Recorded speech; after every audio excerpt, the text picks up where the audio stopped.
Halo semuanya, saya Muhammad Arif Irsad Kurniawan. Kali ini kita akan membahas kontrak antara event organizer dan penyedia jasa hiburan.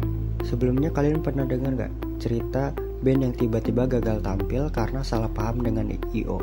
Atau band yang tiba-tiba gak dibayar karena acaranya dibubarkan. Nah, masalah-masalah ini semua bisa dicegah kalau ada kontrak yang jelas. Di video kali ini, kita akan membahas kontrak kerjasama antara event organizer dan juga penyedia jasa hiburan. Kontrak I.O. dan penyedia jasa hiburan. Sebelum masuk ke detail, mari kita pahami terlebih dahulu apa itu kontrak antara event organizer dan juga penyedia jasa hiburan. Kontrak ini adalah perjanjian tertulis yang mengikat secara hukum antara kedua pihak.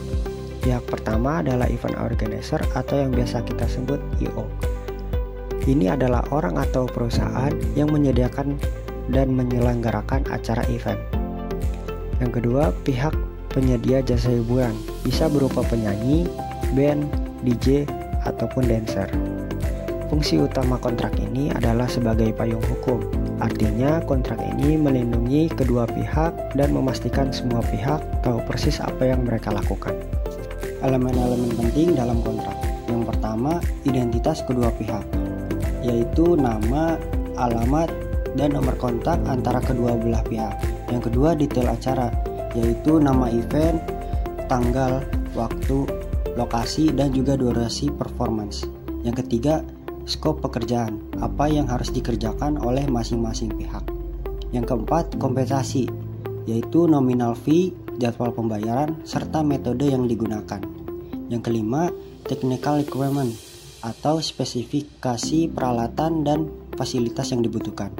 Keenam, term and condition, yaitu syarat dan ketentuan khusus.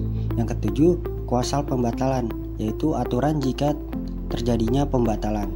Terakhir yaitu tanda tangan yang akan ditandatangani oleh kedua belah pihak sebagai tanda persetujuan. Kewajiban event organizer. Sekarang kita masuk ke bagian inti. Apa saja kewajiban event organizer dalam kontrak ini? Yang pertama, menyediakan fasilitas dan peralatan. Event organizer wajib menyediakan sound system yang berkualitas sesuai dengan kebutuhan performer. Selain itu, I.O. juga harus menyediakan panggung sesuai dengan ukuran yang disepakati. Tidak mungkin bahwa band yang beranggotakan 5 orang akan tampil di panggung yang hanya muat untuk 2 orang. I.O. juga wajib menyediakan lighting atau pencahayaan panggung yang memadai, serta ruang ganti atau green room untuk performan istirahat dan bersiap-siap, serta sistem keamanan selama acara berlangsung. Kedua, masalah pembayaran. Ini adalah bagian yang paling sensitif dalam kontrak. I.O. wajib membayarkan fee sesuai dengan nominal yang telah disepakati.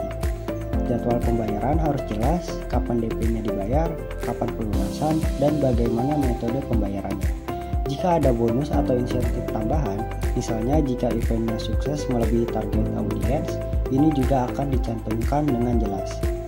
Ketiga, akomodasi dan juga transportasi. Jika performer datang dari luar kota, I.O. biasanya bertanggung jawab untuk menyediakan transportasi pulang pergi. Akomodasi hotel juga perlu untuk menginap dan konsumsi selama di lokasi event. Kewajiban penyedia jasa hiburan. Setelah membahas kewajiban I.O., sekarang giliran kewajiban penyedia jasa hiburan. Yang pertama adalah masalah performer.